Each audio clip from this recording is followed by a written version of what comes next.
Bienvenue dans Smart Bourse, votre double dose quotidienne de marché en direct sur Bismart. Chaque jour à la mi-journée, 12h30, 13h. Et en fin d'après-midi, la grande édition pendant 1 heure à partir de 17h, rediffusée à 20h sur Bismart TV.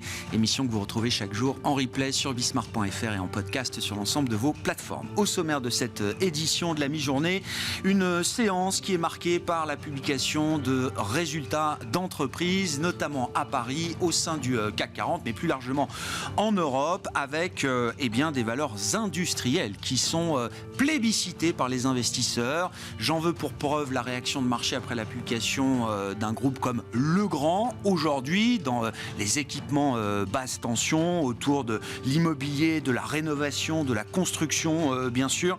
Le titre Legrand fait figure de plus forte hausse du CAC 40 à mi-séance. Dans le domaine industriel, on notera également la communication de Siemens sur ses résultats et sur ses perspectives, avec un relèvement des prévisions et des objectifs financiers de Siemens sur les prochains mois et les prochains trimestres, qui là aussi est particulièrement salué par le marché. Le titre Siemens s'envole sur le marché allemand et au sein des indices européens aujourd'hui. Et puis c'est également la semaine des banques françaises. Nous avons déjà eu les résultats de BNP Paribas ou encore Société Générale. C'est Crédit Agricole qui publiait ses résultats ce matin. Là aussi, les résultats sont salués par les investisseurs et au final, tous les secteurs de l'Eurostoxx 50 sont dans le vert à mi-séance, avec des progressions pour les indices globaux d'un peu plus de 1% sur les actions européennes aujourd'hui. Voilà pour la toile de fond de cette journée boursière. Nous reviendrons dans quelques instants sur la séquence Banque centrale, après les réunions et les décisions de politique de la semaine dernière et les dernières communications des banquiers centraux américains et européens. On est dans la phase de service après-vente après les décisions de la semaine dernière. Nous évoquerons la question des politiques monétaires avec Alexandre Tavasi chez Pictet Wealth Management, qui sera avec nous en visioconférence dans quelques instants. Et puis nous reviendrons sur cette ambiance de marché assez idéale, en tout cas perçue comme idéale par les investisseurs, puisqu'on voit des indices en Europe, je le disais, qui sont proches de leur sommet historique, des marchés de crédit également qui ont très bien performé ces dernières semaines. On voit des spreads de crédit, des écarts, des primes de risque qui se sont considérablement resserrés. Est-ce que les marchés globaux sont pricés pour la perfection désormais? C'est la question légitime qu'on peut se poser à ce stade après un rallye aussi impressionnant ces dernières semaines et ces derniers mois.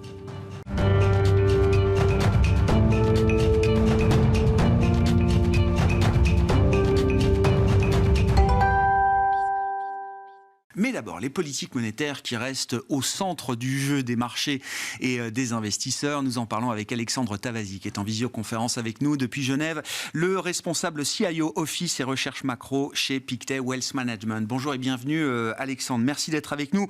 On est encore dans la séquence Banque centrale et je le disais, c'est vrai que c'est la période de SAV, de services après-vente, après les décisions de politique monétaire, les communications qui ont été délivrées notamment par la Fed et la BCE la semaine dernière. À ce stade, Alexandre, le marché est toujours très séduit visiblement par l'idée ou le concept de désinflation sans douleur, immaculate disinflation, comme disent les anglo-saxons.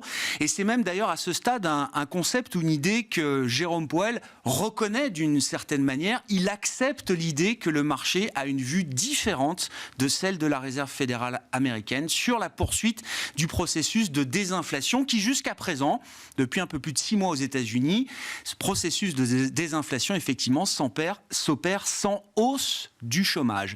Comment est-ce que vous vous positionnez chez Pictet Wealth Management dans cette conversation et cette divergence aujourd'hui entre la Réserve fédérale et la vue des marchés, Alexandre? En fait, vous avez une lecture à 2 étages qui est, la lecture de la Réserve fédérale, il est vrai. On a entamé un cycle de désinflation, ne serait-ce que parce qu'on compare des prix aujourd'hui à ces mêmes prix de ces mêmes biens il y a une année en arrière. Donc, il est difficile d'attendre la même hausse en 2023 que nous avons eu en 2022. Donc, c'est vrai pour l'inflation normale, c'est-à-dire si on ne retire pas l'énergie et la nourriture, effectivement, on a entamé un cycle de désinflation, ce qui est tout à fait logique. Il n'empêche que derrière ceci se cache quelque chose de différent. Les entreprises qui ont recherché des collaborateurs depuis 6 mois ont de la peine à licencier dans cet environnement-là. Donc on peut imaginer que le marché du travail est peut-être plus résilient que ce qu'on a historiquement constaté dans une phase de ralentissement économique. Et ceci continue à générer finalement une hausse des salaires qui est entre 5 et 7%, dépendant de la norme ou des chiffres que l'on regarde, mais également un marché du travail qui reste particulièrement tendu. À un moment donné, la question va se poser. si l'économie continue de ralentir et d'autres indices économiques continuent à pointer vers un ralentissement relativement sérieux, toutes les données d'octroi de crédit, de resserrement des conditions monétaires, des conditions monétaires auxquelles les banques continuent de prêter, pointent vers un ralentissement économique. Donc à un moment donné, il faudra savoir soit effectivement on est dans une situation idéale où on peut avoir un scénario de désinflation sans ralentissement marqué. Ce que nous enregistrons de notre côté, c'est qu'à un moment donné, les mauvaises nouvelles économiques qui historiquement étaient interprétées de façon positive puisqu'elles signifiaient que la Fed n'allait plus remonter les taux d'intérêt de façon significative, eh bien ces mauvaises nouvelles économiques vont se traduire également par une publication de résultats qui seront plus mauvais et donc à quelque part seront de mauvaises nouvelles pour le marché également, ce qui n'a pas été le cas jusqu'à maintenant.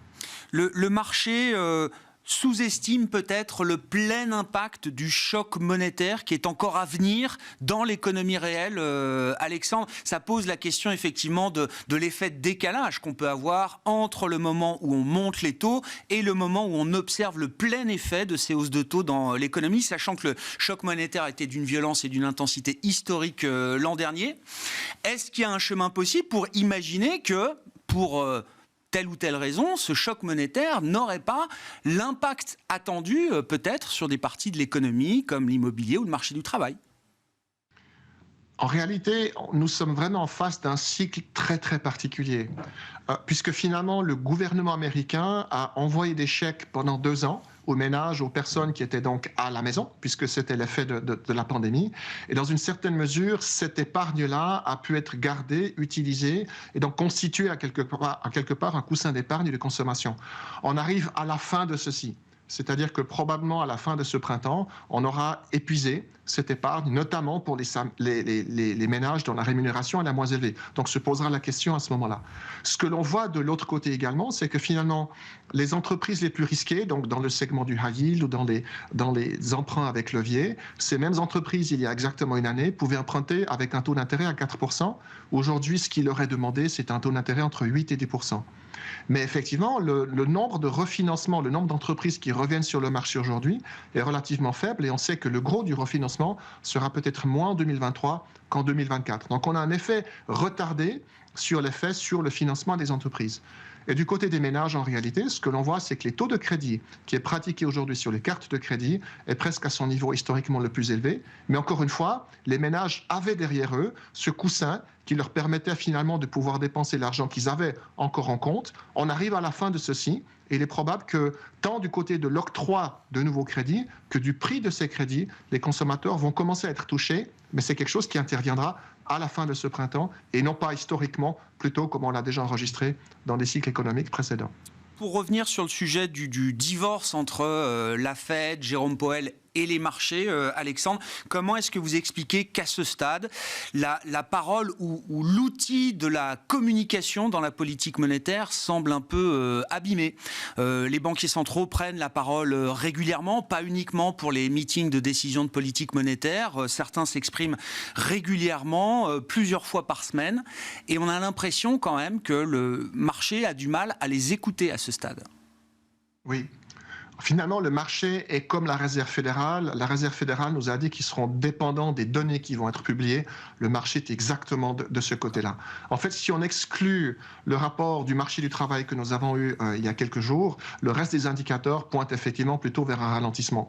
Donc le marché aujourd'hui a de la peine à imaginer que la Fed va rester pendant toute l'année 2023 à son taux, qui sera peut-être de 5 ou 5,25%, et va rester là et ne pas changer. D'où l'écart que l'on a dans la perception entre le marché qui prévoit effectivement un assouplissement monétaire en cours d'année et probablement la Réserve fédérale qui va se dire « moi je reste à mon niveau terminal ». Et là, il faut voir que la décision du côté des banquiers centraux est complètement asymétrique. C'est-à-dire qu'on a en face de nous un marché du travail qui est plus résistant que d'habitude, c'est-à-dire que les salaires continuent à progresser.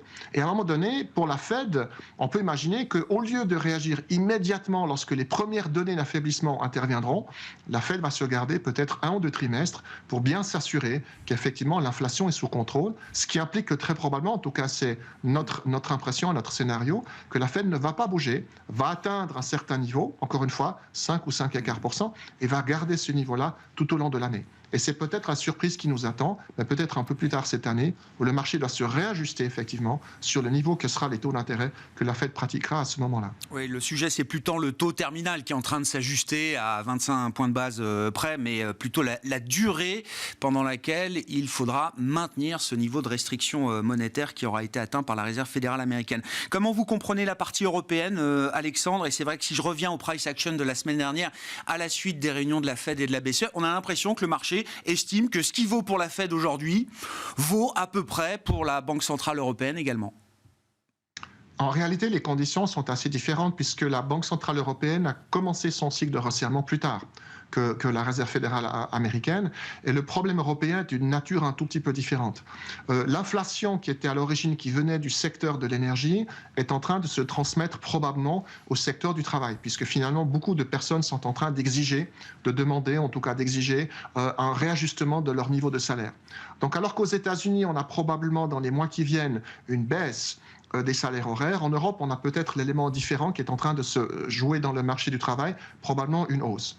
Le deuxième élément qui est peut-être plus important, c'est que finalement les conditions économiques européennes sont meilleures que ce que l'on pouvait imaginer il y a 6 mois, ne serait-ce que parce que les prix de l'énergie finalement ont chuté par phénomène de chaleur de l'hiver finalement qui était beaucoup plus chaud que prévu, mais également par épargne, par économie de la part des entreprises et des ménages.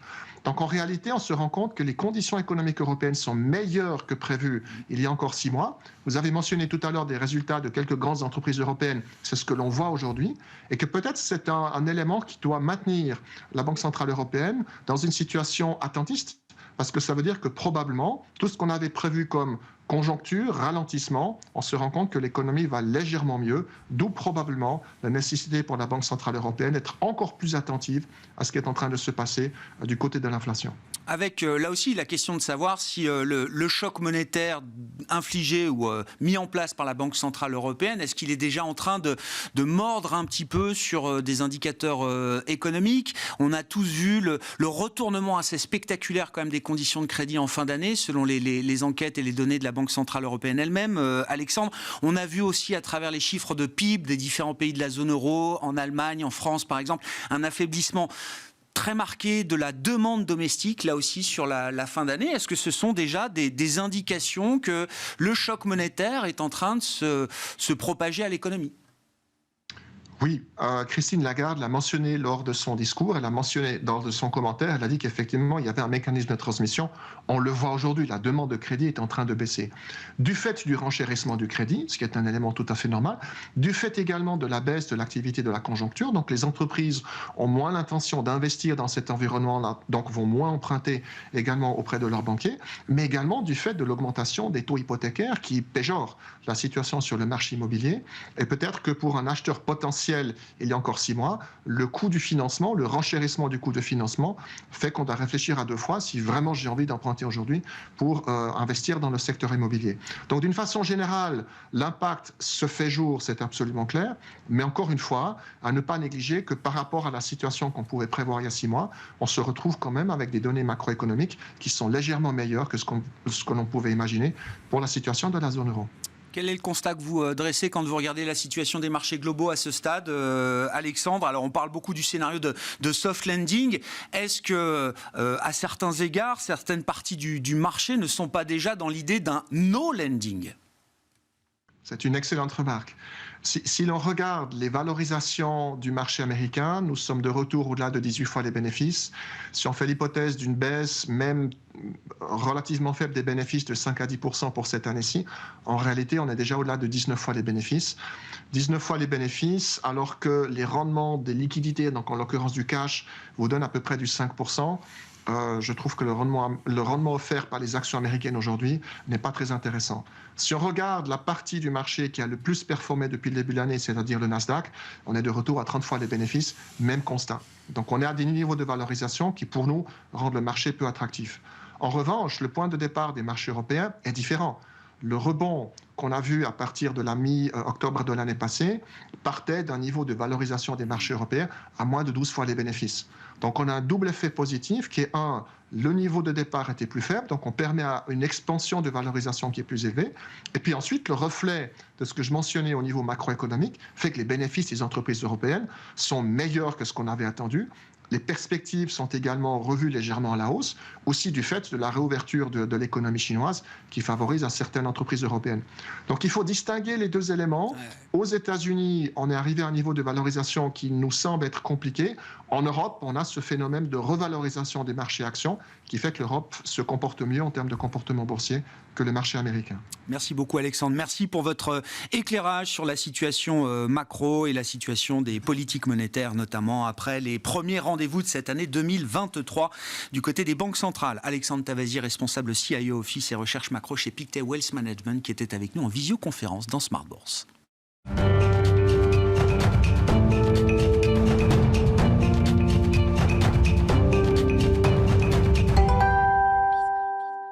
Poursuivons cette discussion de marché avec Franklin Pichard qui est à mes côtés en plateau, comme tous les 15 jours, le jeudi à 12h30, directeur général de Kipling Finance. Bonjour Franklin. Bonjour Grégoire. Merci beaucoup d'être là. État des lieux avec vous également de cette situation de marché, de ce rallye qui bouscule, qui fait mal, il faut le dire, parce que tout le monde n'est pas suffisamment investi, en tout cas jusqu'à présent, pour profiter à plein de cette hausse de 20-25% qu'on a désormais sur les actions européennes depuis le mois d'octobre, il faut le dire. Oui, et quand bien même quand on est investi, on n'est pas forcément sur les titres qui, eux, tirent la cote, tout comme l'année dernière. On n'était pas forcément sur Thales, on n'était pas forcément sur ces titres qui ont surperformé. On fait croire à un moment aux investisseurs qu'on ne perdait que 8% l'année dernière. De la même façon, cette année... les 10% engrangés, qui auraient eu des valeurs immobilières en début d'année dont on disait que pique-pan, personne, et ce sont des titres qui reprennent 30%. Donc c'est un sujet un petit peu compliqué. Alors quand j'ai écouté votre échange avec Alexandre, j'ai... en fait, tout est beau, quoi. Tout est sur le papier, tout est... C'est le meilleur des mondes. Mais c'est le meilleur des mondes. Je ne vais pas répéter, et je le ferai beaucoup moins bien, mais Alexandre dit oui, on va se caler sur la hausse des taux américains, 5,20, 5,25, et alors les marchés réagiront, mais dans combien de temps? D'ici là, les marchés cotent à chaque instant. Les perspectives restent bonnes, ce sont des perspectives. On a échangé sur le sujet tout à l'heure, je ne vois pas pourquoi les publications à la fin du mois de mars seraient mauvaises. Et si c'est le cas, ça fera un an qu'on court après des attentes de révision en baisse des résultats.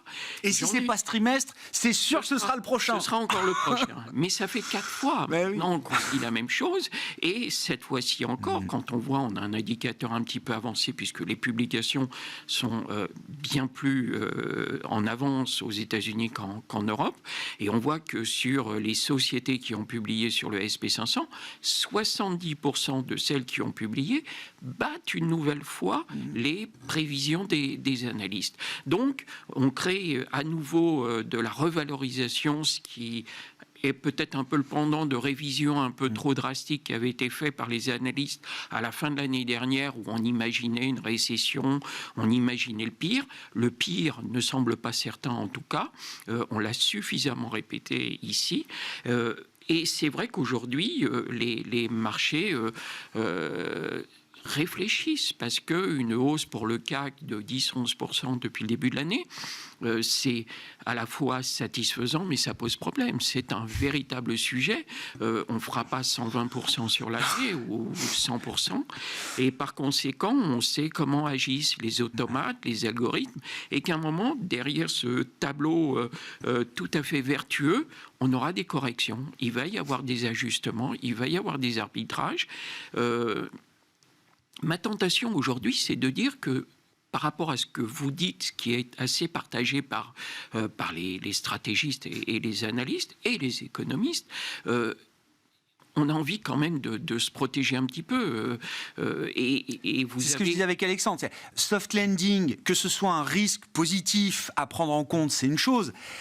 Après, que le marché se price pour l'idée du no landing, c'est-à-dire qu'il n'y aurait même pas d'atterrissage, de la désinflation sans atterrissage économique, là, effectivement, ça devient peut-être un peu plus ambitieux ou agressif et difficile à acheter. Et oui, un peu trop beau pour être vrai. Un peu trop magnifique, un peu trop pour être vrai. Et c'est déjà donc ce moment-là auquel on réfléchit, là. Exactement. Et alors là, vous avez pas des Cassandres, mais vous avez certains bureaux comme Morgan Stanley ou JP Morgan qui tirent un petit peu le signal d'alarme, qui disent est-ce qu'on ne va pas un peu trop vite? Est-ce que avoir une prime de 20% sur les valeurs cycliques par rapport aux valeurs défensives, est-ce que c'est justifié? À cela, JP Morgan vous répond oui, à chaque fois que ça s'est produit en 2016, en 2020, ça se reproduit maintenant, mais à chaque fois, c'était suivi d'une dégringolade des marchés et d'une correction. Alors, dans ce qu'on se dit là autour de cette table, eh bien évidemment, on n'a pas forcément, je l'ai dit pourtant plusieurs fois à des moments, pas forcément judicieux, mais que je prenais des bénéfices parce que je trouvais que les marchés avaient monté et autres. Là, comme on avait pris des bénéfices, j'ai pas envie de m'alléger, prendre des bénéfices, oui, mais j'ai pas envie d'aller... De réduire l'exposition. Réduire mon exposition aux actions. Et peut-être que la petite sirène que sont en train de distiller les deux dont je viens de parler, Morgan Stanley et JP Morgan, va peut-être faire que on va commencer à se dire peut-être que des cycliques qui ont bien progressé, qui feront l'objet de prise de bénéfices à un moment d'un retournement de tendance dans un panorama qui reste très vertueux, eh bien, il faut peut-être commencer à se réintéresser à des valeurs plus défensives. Alors, qui peut prendre le relais, justement? Écoutez, si c'est le schéma idéal, évidemment, qu'on espère voir. Historiquement, on voit toujours la santé qui se réveille dans ces cas-là. Si vous regardez un titre comme Sanofi qui n'a rien fait, on est à 89 € autour, on va aller 81 € il y a quelques jours, mais enfin on avait vraiment fait une petite rupture. Mais les objectifs de cours sur Sanofi restent au-delà de 100 €. Donc la prendre à 89 pour revenir sur les plus hauts récents à 98, 96, pourquoi pas?